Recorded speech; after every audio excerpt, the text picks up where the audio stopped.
Assalamualaikum warahmatullahi wabarakatuh. Segala puji bagi Allah, Rabb semesta alam. Salawat dan salam semoga senantiasa tercurah kepada junjungan kita Nabi Muhammad, beserta keluarga beliau, para sahabat, dan umatnya hingga akhir zaman. Pada bagian 3 ini, bahas tentang perkenalan Nabi Muhammad dengan Khadijah R.A. Bagian ini penting sekali karena menjadi pintu masuk kisah cinta bersejarah yang kita bahas. Sahabat Sejuk Sehat Channel yang dirahmati Allah. Setelah kita mengenal latar belakang Nabi Muhammad sebelum menikah, kini kita akan masuk ke fase pertemuan beliau dengan wanita agung yang kelak menjadi pendamping setia dalam dakwahnya, yaitu Sayyidah Khadijah binti Khuwailid R.A. 1. Latar belakang Khadijah R.A. Khadijah R.A. adalah seorang wanita Quraisy dari suku terhormat, lahir dari keluarga bangsawan yang memiliki kedudukan mulia di Makkah. Ayahnya, Khuwailid bin Asad, adalah seorang pemimpin yang disegani. Khadijah dikenal bukan hanya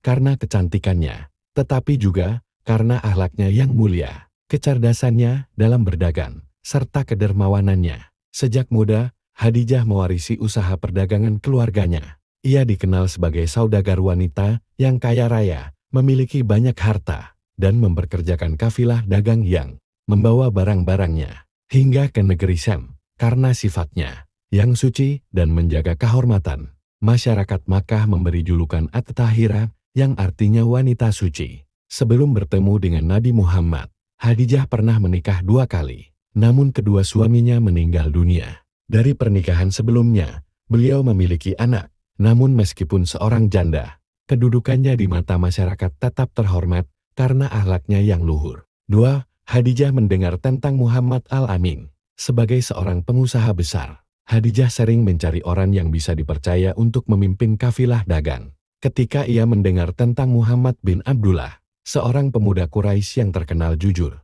amanah, dan sangat cerdas dalam berdagang, hatinya tertarik untuk mempekerjakannya.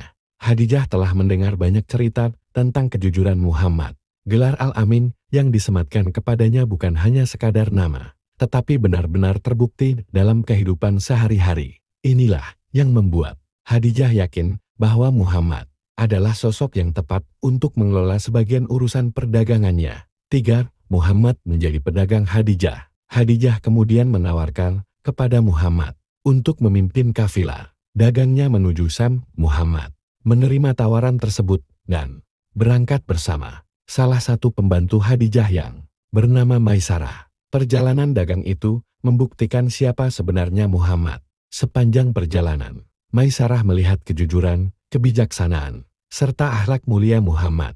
Beliau tidak pernah berlaku curang, selalu menjaga amanah, dan menunjukkan sifat yang berbeda dengan pedagang Quraisy pada umumnya. Bahkan, dalam perjalanan, itu terjadi beberapa peristiwa yang semakin membuat Maisarah kagum. Di antaranya adalah saat Muhammad beristirahat di bawah pohon, seorang pendeta Nasrani berkata kepada Maisarah bahwa tidak pernah seorang pun yang beristirahat di bawah pohon itu kecuali seorang nabi. Maisarah juga melihat tanda-tanda kenabian lain pada diri Muhammad. Ketika kembali ke Makkah, Muhammad membawa keuntungan yang sangat besar, jauh lebih besar daripada yang pernah diperoleh Khadijah sebelumnya. Maisarah pun menceritakan seluruh kebaikan Muhammad kepada tuannya. Ia menceritakan tentang kejujuran, kesopanan, kebijaksanaan, hingga tanda-tanda luar biasa yang ia lihat selama perjalanan. 4. Kekaguman Khadijah kepada Muhammad. Mendengar laporan Maisarah, hati Khadijah semakin mantap. Ia kagum, bukan hanya karena keuntungan besar yang diperoleh, tetapi lebih kepada akhlak mulia dan kepribadian Muhammad. Khadijah menyadari bahwa sosok seperti Muhammad adalah pria yang sangat langka di tengah masyarakat Quraisy yang penuh dengan kebiasaan buruk. Beliau adalah pemuda yang menjaga kesucian dirinya, tidak pernah menyembah berhala, tidak pernah terlibat dalam pesta maksiat, dan senantiasa berbuat adil. Dari sini, tumbuhlah rasa hormat sekaligus rasa cinta Khadijah kepada Muhammad. Hati Khadijah bergetar, karena ia tahu bahwa pria seperti inilah yang pantas menjadi pendamping hidupnya. 5. Peran Nafisah dalam menyatukan cinta. Khadijah sebenarnya seorang wanita yang terhormat, sehingga ia tidak mungkin secara langsung menyatakan perasaannya kepada Muhammad. Maka, ia mengutus sahabatnya yang bernama Nafisah binti Munya untuk menyampaikan maksud hatinya. Nafisah mendekati Muhammad dan mulai menanyakan tentang kehidupan pribadinya. "Wahai Muhammad, apakah engkau berniat untuk menikah?" tanya Nafisah. Muhammad menjawab dengan sederhana, "Aku belum memiliki apa-apa untuk menikah." Lalu Nafisah berkata, "Bagaimana jika ada seorang wanita terhormat, kaya, cantik, dan berakhlak mulia yang ingin menikah denganmu?"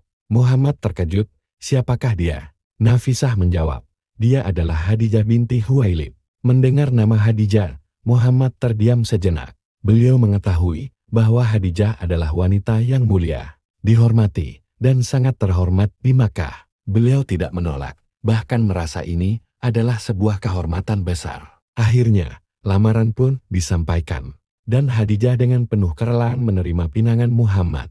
Pernikahan Nabi Muhammad dan Khadijah adalah kisah cinta sejati yang tidak lekang oleh waktu. Ia bukan hanya mengubah sejarah umat Islam, tetapi juga memberi teladan bagi semua pasangan muslim sepanjang zaman. Semoga kita semua bisa mengambil pelajaran dari cinta Nabi dan Khadijah. Ya Allah, anugerahkanlah kepada kami rumah tangga yang sakinah, mawaddah, warahmah, sebagaimana Engkau berkahi rumah tangga Nabi Muhammad dan Khadijah.